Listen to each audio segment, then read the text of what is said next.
अस्सलाम वालेकुम बच्चों। JCRT के DG स्कूल में आप सभी बच्चों का खैर मकदम है। मैं इमाम सर आपके लिए लेकर आया हूँ ज़मीर। आज का हमारा उन्वान है ज़मीर। पिछली बार हमने उर्दू के कवायद यानी ग्रामर का इस्म तुम्हें बताया था और आज मेरा उन्वान है ज़मीर। तुम जानते हो ज़मीर इंग्लिश में प्रोनाउन को भी कहते हैं और हिंदी में सर्वनाम कहलाता है।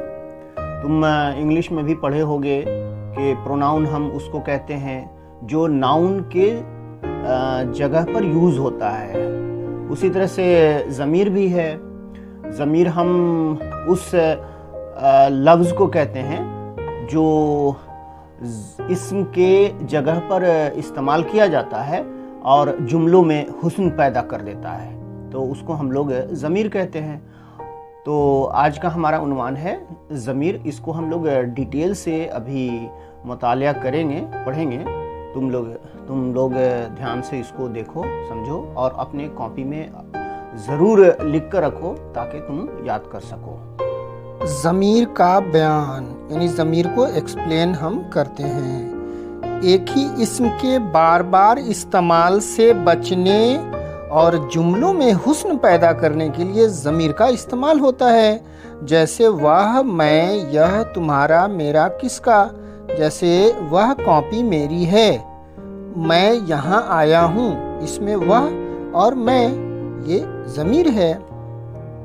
अब हम लोग ज़मीर की किस्में को देखते हैं। ज़मीर की 5 किस्में हैं। ज़मीर मुतलक या ज़मीर शख्सी भी कहते हैं। ज़मीर इस्तफ़हामी और इसको इंट्रोगेटिव प्रोनाउन या प्रश्नवाचक सर्वनाम भी कहते हैं। ज़मीर इशारी डेमोस्ट्रेटिव प्रोनाउन या निश्चयवाचक सर्वनाम भी कहते हैं। ज़मीर मौसूली यानी रिलेटिव प्रोनाउन या संबंधवाचक सर्वनाम भी कहते हैं। और आखिरी है ज़मीर तनकीरी, इसको अनिश्चयवाचक सर्वनाम भी कहते हैं। आओ बच्चों, हम लोग अब एक एक ज़मीर को समझते हैं। सबसे पहला है ज़मीर मुतलक। किसी आदमी, जगह या चीज़ के बदले में आने वाले लफ्ज़ को ज़मीर मुतलक कहते हैं। जैसे तारिक अहमद ने कहा कि वह बाज़ार नहीं जाएगा।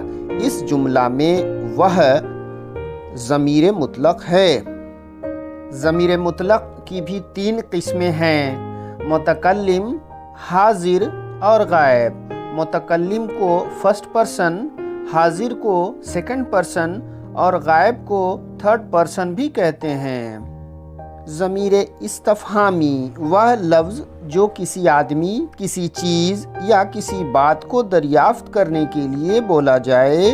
जैसे कौन, क्या, कब, यानी कौन आया, क्या खाया, कब गया, ये ज़मीर इस्तफ़हामी कहलाता है। ज़मीर इशारी वह लफ्ज़ जिसके ज़रिए किसी की तरफ इशारा किया जाए। जैसे वह आया, यह गया।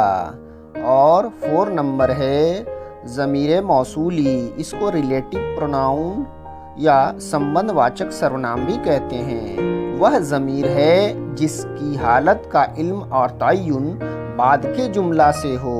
जैसे जिसने मुझको यह कलम दिया था वह फ़ौरन लौट गया। इसमें जिस ज़मीर मौसूला है। ज़मीर तनकीरी, तनकीर का मानी है अनजान बनना। लिहाजा अनजान अशिया या अनजान अफराद के लिए इस्तेमाल की जाने वाली ज़मीर को तनकीरी या ज़मीर गैर मुअय्यन कहा जाता है। मिसालें, कोई इस गरीब की मदद करने को तैयार नहीं है। इस जुमला में कोई लफ्ज़ ज़मीर तनकीरी है। वह आपके लिए कुछ लेकर आया है। इस जुमला में कुछ ज़मीर तनकीरी है। शुक्रिया बच्चों। अगले क्लास में उर्दू कवायद के एक नए टॉपिक के साथ फिर मिलेंगे। मैं इमाम सर।